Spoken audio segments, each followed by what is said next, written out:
Hello guys, my name is Vikram. Welcomes you to strive for progress. Topic आपको पता लग गया होगा, चलिए स्टार्ट करते हैं। फर्स्ट क्वेश्चन है हमारा, the ratio of a number of students taking admission in organisation X and Y was 5:8. If 20% of students exceed in organization X and 10% of students exceed in organization Y, then new ratio of students is। तो हमें organisation दे रखी है X and Y, उसमें हमें पहले का ratio दे रखा है कि 5:8 था। उसके बाद X में तो इंक्रीज हो गया 20% और Y में 10% स्टूडेंट्स इंक्रीज हो गए हैं, तो हमें न्यू रेशो पूछा है कितना आएगा। तो सिंपली अगर हमें रेशो में दे रखी है ना वैल्यू, तो उसको हमने क्या करना है, टोटल कितने नंबर हैं वो उसमें कन्वर्ट कर लेना है। कैसे कि जैसे कि हमें 5:8 दे रखा है, मैं इसके मल्टीप्लाई में अगर यहाँ पे भी x का मल्टीप्लाई कर लूं और इसके भी मल्टीप्लाई x कर दूं तो कोई दिक्कत है, क्योंकि x से तो x कट ही जाएगा, कोई दिक्कत नहीं है। लेकिन यहाँ से मल्टीपल अगर हम x चूज कर लें, क्योंकि हमें नहीं पता क्या वैल्यू है, तो हमारे पास सीधी वैल्यू क्या आ जाएगी कि 5x तो किस में थे, x में थे स्टूडेंट्स, और 8x किस में थे, पहले y में थे स्टूडेंट। टोटल ये हमारे पास टोटल वैल्यू आ गई है, x के मल्टीप्लाई में लिख लिया हमने। इससे हमारा सिंपल हो जाएगा। कैसे, अब हमें क्या बोला है कि 20% ऑफ स्टूडेंट्स इंक्रीज कर गए हैं x में, तो इसका 20% हमने क्या कर देना है, इसमें ऐड कर देना है।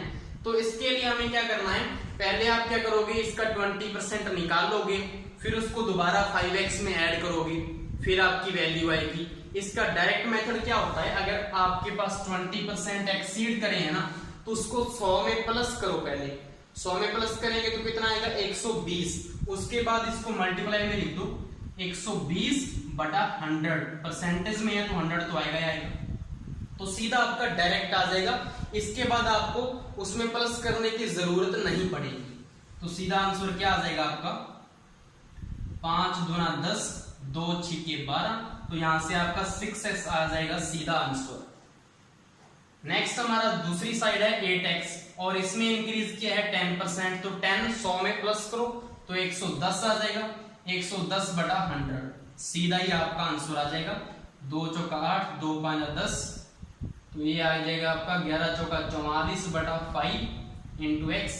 इसको सॉल्व करेंगे तो क्या आ जाएगा, 5 8 40, 4 5 8 40। 8.8x हमारा कौन सा आ गया, दूसरी वैल्यू आ गई है। अब हमें इसका दोबारा क्या पूछा है, रेशो पूछा है, तो दोबारा इसको रेशो वैल्यू में कन्वर्ट कर लो। कैसे, 6x ऊपर आ जाएगा और 8.8x यहाँ पे आ जाएगा। तो हमने जो x कंसीडर किया था उसका कोई हमें वैल्यू फाइंड करने की जरूरत नहीं पड़ी, क्योंकि यहाँ पे फिर x से x कट जाएगा, रेशो फाइंड करेंगे। तो इसको सॉल्व कर लो, पॉइंट से ऊपर ले जाओ इसको, 60 बन जाएगा और नीचे 88, तो ये कितने पे जाएगा, 15 चौका 60 होते हैं, 15 पे जाएगा, और 22 चौका 88 होते हैं, 88 होते हैं। तो यहाँ से न्यू रेशो हमारा क्या आ जाएगा, 15:22। ये हमारा क्या आ गया, इसका आंसर आ चुका। नेक्स्ट हमारा क्वेश्चन है, the ratio between boys and girls in a school is 4:6 respectively. If the number of boys is increased by 200, the ratio becomes 5:6 respectively. How many girls are there in the school? हमें ratio दे रखा है और and में पूछा है कि school में कितनी गर्ल्स हैं, कितनी लड़कियां हैं। तो इसको भी वैसे ही करना है, अगर हमें रेशो दे रखा है तो इसकी वैल्यू में कन्वर्ट कर लो। कैसे कि हमने कंसीडर कर लिया कि बॉयज की वैल्यू तो कितनी है, 4 के मल्टीपल में x लिख लो 4x, और जो गर्ल्स की वैल्यू है वो हमारी गर्ल्स कितनी है, टोटल 6 × x। अब उसने बोला है कि अगर बॉयज में हम इंक्रीज कर दे 200, तो बॉयज की वैल्यू है कितनी, 4x है। इसमें अगर हम 200 इंक्रीज कर दें, और गर्ल्स में तो कुछ इंक्रीज नहीं करना, तो 6s, तो वो रेशो किसका बन जाता है, 5:6 बन जाता है वो। तो यहां से सिंपली x की वैल्यू फाइंड कर लो और इसमें पुट कर दो, गर्ल्स की वैल्यू आ जाएगी। सॉल्व करो इसको, 6 का इधर मल्टीपल हो जाएगा, 6 चौका 24x प्लस 6 दूना 1200, इज इक्वल टू 5 का 30x। तो यहां से क्या आ जाएगा 6x इज इक्वल टू 1200 और x की वैल्यू आ जाएगी 200। x की वैल्यू हमारी 200 आ चुकी है, तो गर्ल्स की वैल्यू पूछी उसने, तो सिंपली कितना आ जाएगा 1200 आ जाएगी। 6 इंटू 200 कितना आ जाएगा 1200। अगर हमें इसी क्वेश्चन में पूछ लेता कि बॉयज की वैल्यू कितनी है, तो सिंपली आप क्या कर देते 4x है तो 4 इंटू 200 कर दो, तो कितना आ जाएगा 800 आ जाएगा। इसी क्वेश्चन में अगर ये पूछ लेता कि टोटल स्कूल में कितने स्टूडेंट्स हैं, तो बॉयज एंड गर्ल्स को ऐड कर लो, तो 12 और 8 कितने हो गए 2000 टोटल के हैं स्टूडेंट हैं स्कूल में। तो इस टाइप के क्वेश्चन आपके बन सकते हैं जो मैंने आपको सभी बता दिया। लास्ट हमारा क्वेश्चन है, इसको आपने अच्छे से समझना है, थोड़ी इसकी स्टेटमेंट बड़ी है लेकिन सिंपल है। Out of their respective monthly salaries Soma spends 7/8 and Tina spends 4/5 on various expenses. The salary remaining with Tina after the expenses is ₹2,000 more than that of Soma. If Tina's monthly salary is ₹4,000 more than that of Soma, what is Soma's monthly salary? तो सोमा की हमने monthly salary निकालनी है, कितनी है, जिसको निकालना है उसको आप क्या कंसीडर कर लो x कंसीडर कर लो। तो सोमा की जो मंथली सैलरी है मैंने क्या मान लिया x मान लिया।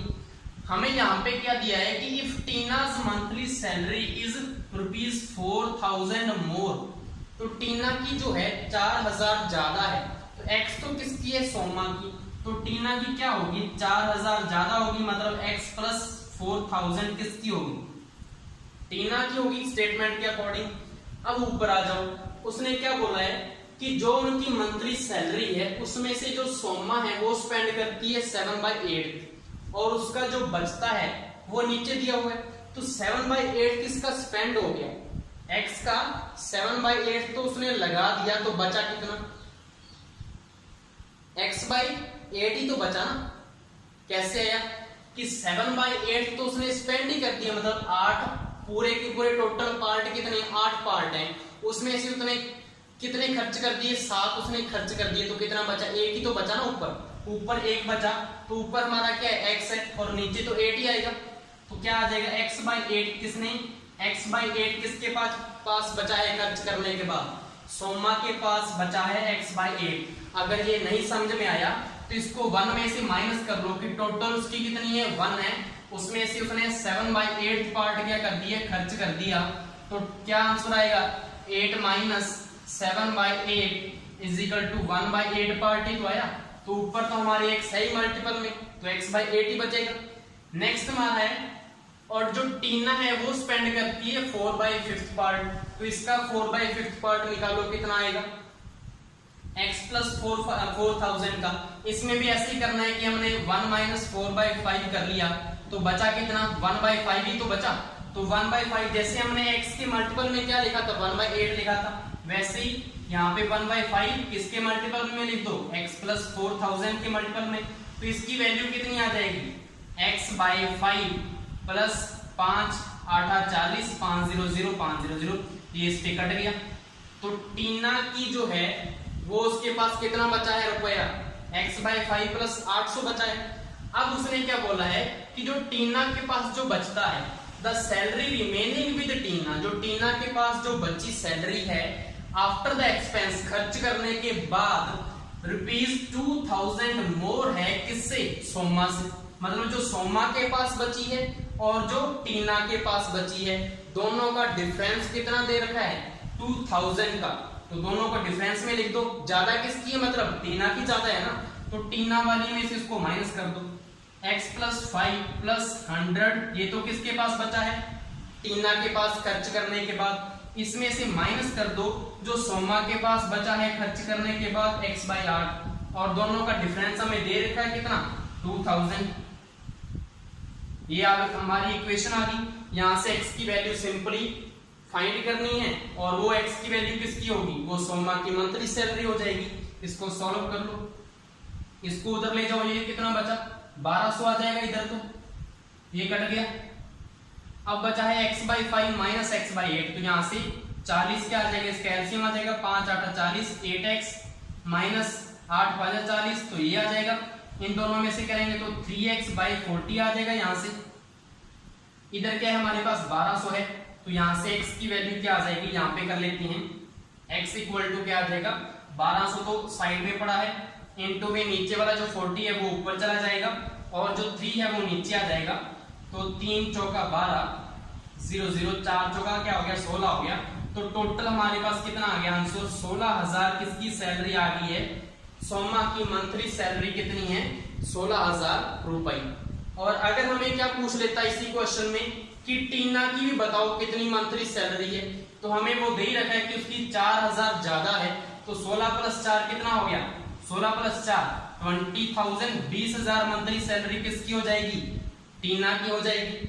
तो ये आपका क्वेश्चन था। इस टाइप के क्वेश्चन ही आते हैं आपके रेशियो एंड प्रोपोर्शन वाले टॉपिक में। आई होप सो आपको ये सारे के सारे समझ में आ गए होंगे। Thank you.